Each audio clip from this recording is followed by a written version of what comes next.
Parce que vous savez, à force de demander son chemin, un jour on va demander un aveugle.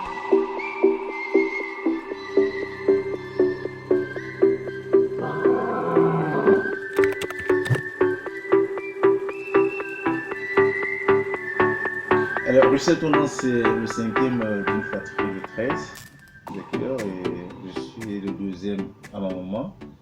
Je suis né il y a 50 ans, dans 2 semaines exactement, donc voilà. Et puis, je suis marié, père de 4 filles, Ivana, Sabine, Francesca, et puis Davila avant, Francesca après, voilà. J'ai computer déjà, il faut savoir que c'est une passion.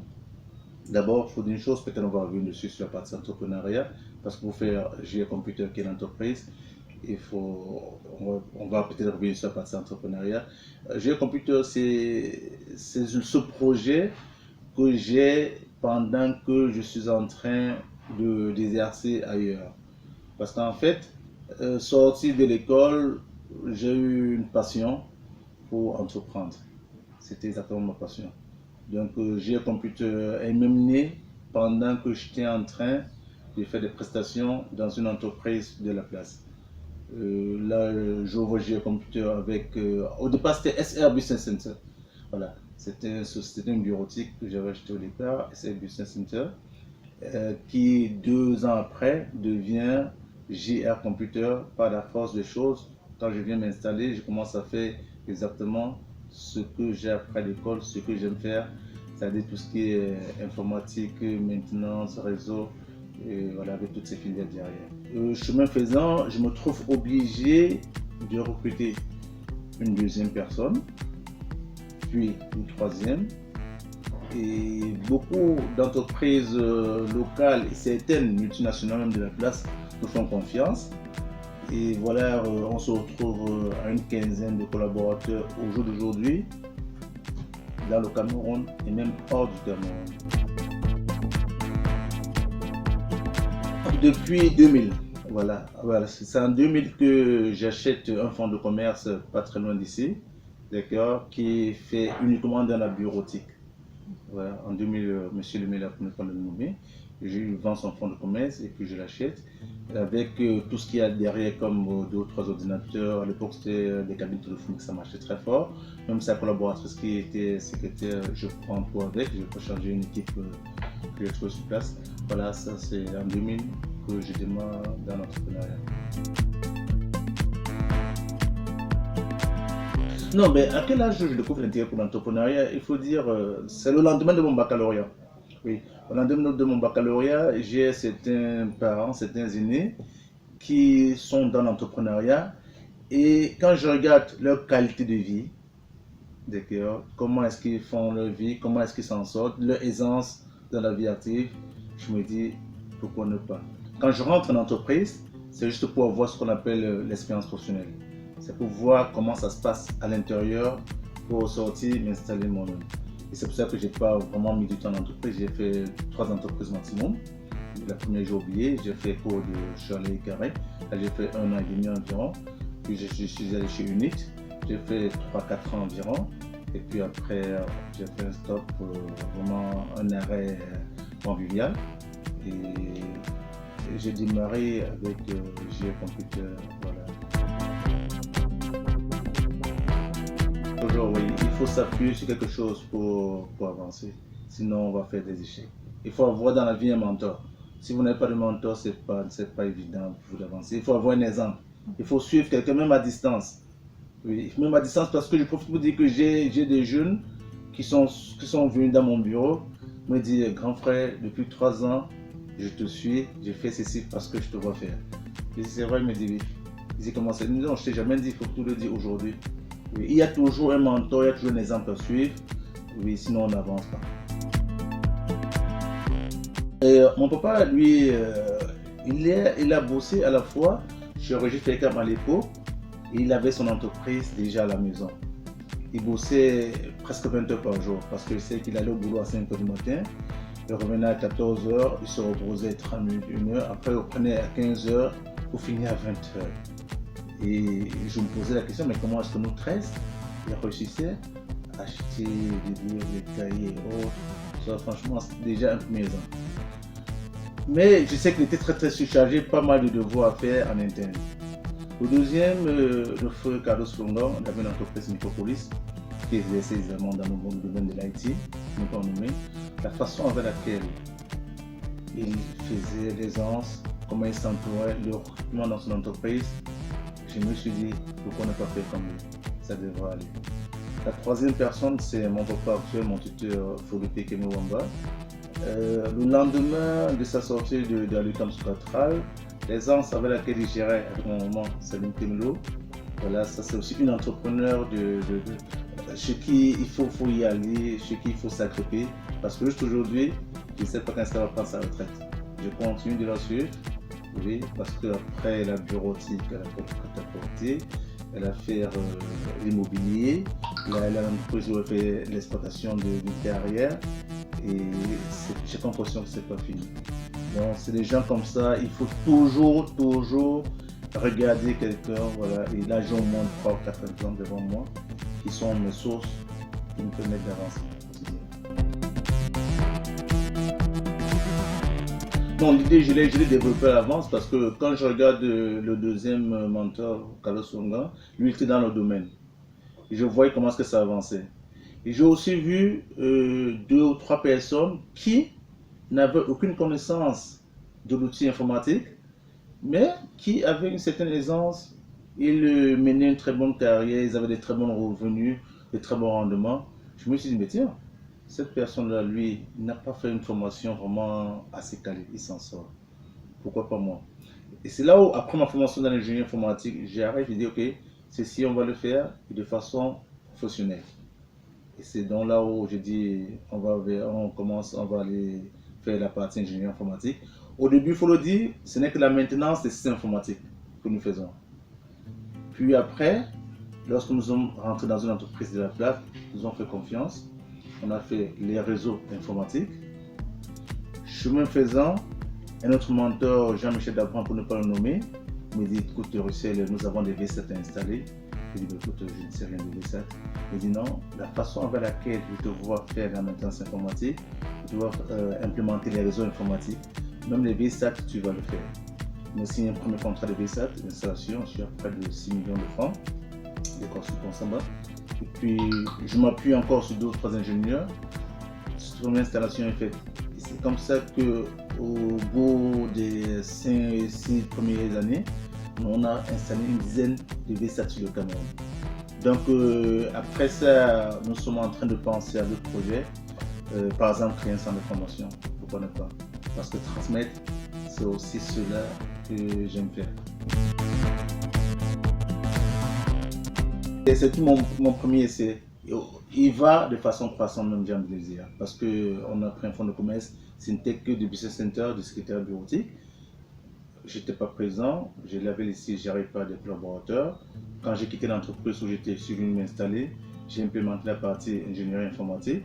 Ces collaborateurs sont restés toujours avec moi parce que dans l'entreprise, il y en a qui sont depuis 14 ans quand même, il faut le dire. Alors, le secret de la réussite, c'est une chose, le challenge, les défis. Ouais, il ne faut pas se laisser aller, il faut innover. Je dis souvent à mes collaborateurs que si je m'enferme dans mon bureau ou bien dans ma chambre, je peux rester pendant 3 mois à travailler parce que je suis sûr qu'il y a du travail sur ma table. Et je suis sûr, oui. J'ai commencé rien qu'avec la maintenance système informatique, et avec un seul module.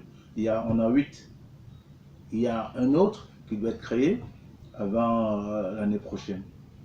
Donc, le secret, c'est le challenge, il faut innover, il faut améliorer. C'est pas évident, mais il faut y aller. Il ne faut pas se décourager surtout. Ce qui est sûr, j'ai oublié une chose, c'est que dans l'entrepreneuriat, il faut savoir la première chose, c'est qu'il y a des obstacles. Première chose. Non. Ce n'est pas que la partie visible de l'iceberg. Non. Il faut regarder les 2 tiers qui sont en dessous. Il faut savoir qu'il y aura les 2 tiers en dessous, les obstacles. Les 1 tiers du dessus, ce n'est que du succès. Ça, il faut le savoir. Donc, il faut se préparer aux obstacles. Il faut se préparer aux difficultés. Il faut savoir qu'il y aura des difficultés, mais il faut être prêt à affronter ces difficultés-là, ces challenges, pas se décourager surtout. C'est pas évident, la gestion des ressources humaines, c'est la première difficulté. Oui. Souvent, vous avez des challenges, vous partagez les projets avec les collaborateurs, mais malheureusement, il y en a qui n'ont pas les mêmes projets que vous, n'ont pas les mêmes ambitions que vous. Il y en a qui arrivent simplement pour 6 mois, il y en a qui arrivent pour 6 ans, il y en a qui savent qu'ils seront là. Un jour, je dépendais encore des écrans télé et autres. Un jour, je prends l'écran d'un monsieur, me confie son écran, je vais chez moi avec, j'appelle mon ami Jacques, il vient, on se met à dépanner, on a commencé à 18h, on se met à dépanner, on dépanne. Après un moment, on entend le coq chanter dehors. Après, je demande à mon ami, tiens, qu'est-ce qui se passe qu'à minuit, il ne dort pas? Et lorsqu'on a tiré les rideaux, on a vu qu'il faisait jour. Il était 6h du matin. On avait bossé, de 18h à 6h50. Je me rappelle un jour, j'avais un gros challenge à faire. Ouais. Il fallait que je me déplace pour aller chercher des produits. Je devais aller avec un ami, parce que je parlais de mentor. Mais sauf que le mec était moins sérieux, je ne savais pas. À l'époque, on faisait des visas pour Dubaï. Je crois que le visa coûtait 75 000. Mais mon ami m'a dit que le visa coûte 150 000. Il dit ok, d'accord, pas de problème. Heureusement, Dieu m'a aidé parce que c'est lui qui me tenait la main pour qu'on aille sur Dubaï faire les achats. Et dit, cette fois-ci, puisque j'avais déjà acheté mon billet d'avion quand c'est personne. Il dit ça, il faut que je pense. Alors, j'ai pris mon vol. Ici, j'ai atterri, on a commencé, c'était à Nairobi, c'était Kenya Airways, on fait Nairobi, Dubaï, j'ai atterri à l'aéroport 2h du matin. Je connaissais personne. J'avais l'argent sur moi, près de 10 millions. C'est 3 jours après, à force de marcher, de chercher, que j'ai vraiment découvert le secteur de l'informatique au Dubaï. C'est un très gros risque que j'ai pris comme ça, voilà. Vous savez, dans la vie, il y a des moments où c'est pas mauvais de faire un bond, même dans le vide, entre guillemets. Il faut y aller, il faut s'affirmer. Et puis depuis ce jour, ça m'a même permis de créer ma personnalité, de créer mon chemin. Parce que vous savez, à force de demander son chemin, un jour on va demander un aveugle. À force de demander le chemin à quelqu'un, un jour on va demander un aveugle, montre-moi la route. Et vous n'allez pas aller choisir un mec qui depuis 20 ans fait du surplace. D'accord? Vous n'allez pas choisir un mec qui depuis 15 ans a 2 collaborateurs. Je suis de ceux qui pensent qu'il faut transmettre l'information. Je suis de ceux qui pensent qu'il faut ne pas cacher nos ressources. De toute façon, c'est en utilisant une bougie pour allumer une autre que nous avons plus de lumière dans le milieu où on se trouve. Et la bougie que vous avez utilisée pour allumer l'autre ne perd rien. C'est pour ça que je pense qu'il est fortement conseillé d'aller vers ceux-là qui ont tenu la main des autres. Vous avez un ami qui rentre chez lui à minuit, 1h du matin. Dis-moi avec qui tu marches, je te dis avec qui tu es. C'est pas bien. Ouais. Vous avez un ami dont les enfants ne sont pas allés à l'école parce qu'on n'a pas acheté les cahiers. Non, c'est pas ça. Allez avec des gens qui ont des projets devant eux, avec les gens avec qui vous pouvez discuter. Les projets pour l'avenir, le premier c'est de créer un centre de formation pour pouvoir transmettre rapidement ce que j'ai dans la tête aux autres. Et voilà, avec les amis, on va, voilà, il faut créer un centre de formation. Il faut partager ses connaissances, quoi. Ça, c'est le premier projet que j'ai à l'avenir et c'est ce qui me tient à cœur. Bon, maintenant, diversifier, j'ai envie de faire un peu d'immobilier, pourquoi pas. Voilà, c'est un projet, voilà. J'ai fait de l'immobilier, apparemment, c'est un peu stable. Voilà, 2 projets à l'avenir.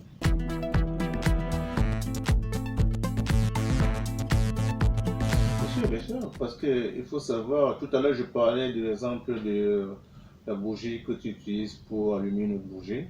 D'accord, c'est un exemple assez réel. Parce que lorsque tu as la chance d'apprendre à pêcher, tu te sens plus à l'aise que si tu donnais du poisson.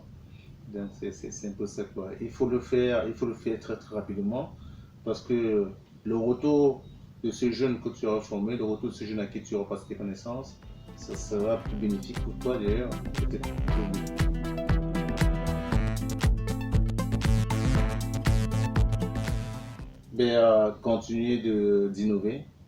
Continuer d'innover, d'accord, ne pas stable, parce que beaucoup de gens restent sur leur laurier et plus tu t'assois sur une branche, elle va finir par se casser. Donc il faut solidifier la branche, il faut lever, tu es rassuré qu'elle est solide la branche. Il faut aller vers des gros défis, des gros challenges, d'accord. Après avoir eu discuté sur une étape, il faut passer à la deuxième, il faut passer à la troisième, mais c'est rassuré au préalable que tu as solidifié. Voilà. C'est un peu comme cet escalier, cette échelle où tu es en train de grimper. D'accord. Il faut aller, comme disent les anglo-saxons, step by step.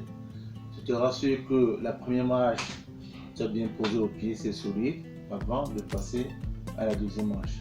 Beaucoup d'entreprises ont fermé parce que à la première année, il y avait une agence à Douala, une deuxième à Yaoundé, une troisième à Béharoua, une quatrième. Quand on pose la question, oui, je suis PDG. On adore ces grands mots parce que j'ai 4 agences. Mais malheureusement, au bout d'un an, ça s'est fait. Ouvre ton agence, ce là. Rassure-toi que c'est OK. Forme tes collaborateurs. Partage ta vision avec eux. Nomme un chef d'agence. Nomme un directeur d'agence. Libère l'agence graduellement. D'accord. Il faut simplement être présent au départ à 40%, en 20%, puis à 10%. Et après, tu peux attaquer l'agence de Yaoundé. De façon graduelle. Quand tout est OK, tu quittes et tu laisses ton agent travailler.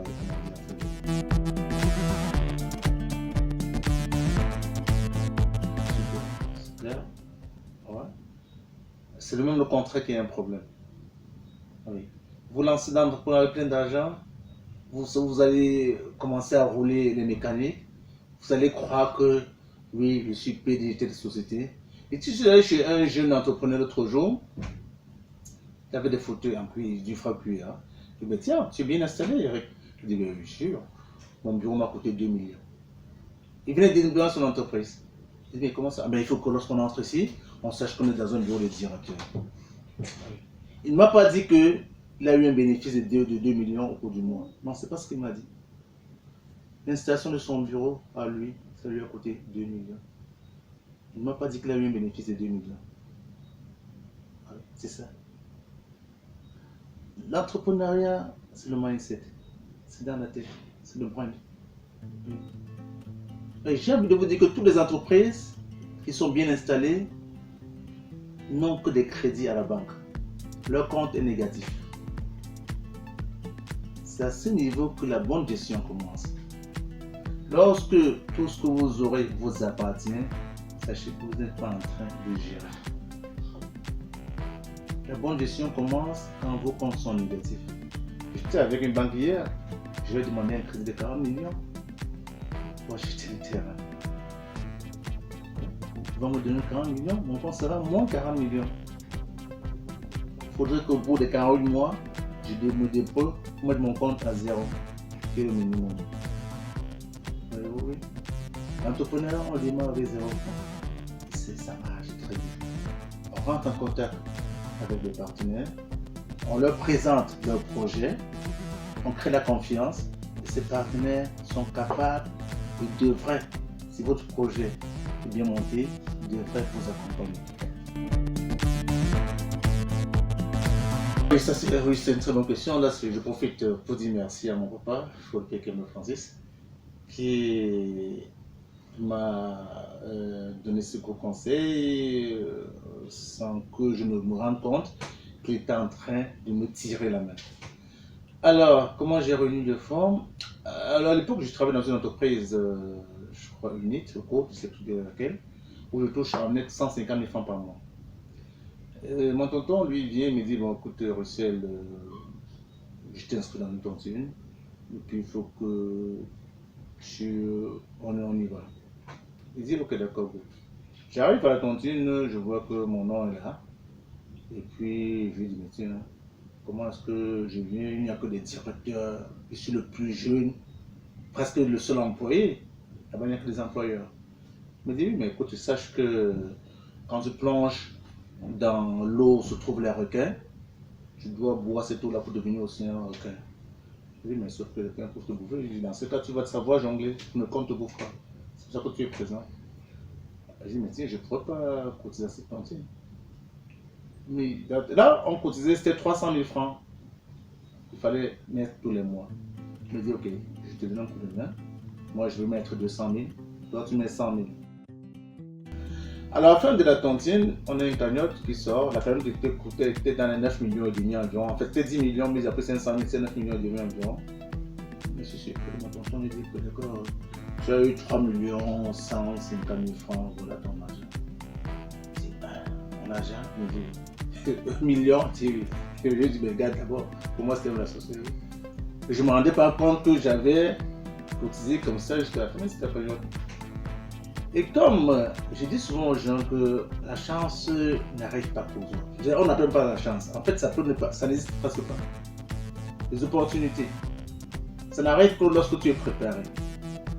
Et je vous dis, le lendemain, lorsqu'on a tontine terminé, j'ai une de mes cousines, Gérard Mafo, qui m'appelle. Elle me dit, j'ai un couple ami qui est en train de vendre son fonds de commerce à la part. Elle me dit, c'est vrai, et combien? Il me dit 3 millions. Je dis, bloc, j'arrive. Je veux dire que même, comme si Dieu avait préparé les choses, mon tonton avec mon argent, je suis dans sa caisse, il dit, gars, 3 millions 150. Le lendemain, ma cousine m'appelle, il y a un fonds de commerce, il dit 3 millions. Tout ce que j'ai fait, j'ai dit, mon tonton, on est venu, on a commencé à verser les 3 millions et j'ai acheté l'entreprise qui aujourd'hui, j'ai fait aujourd'hui, avec 450 millions de chiffre d'affaires.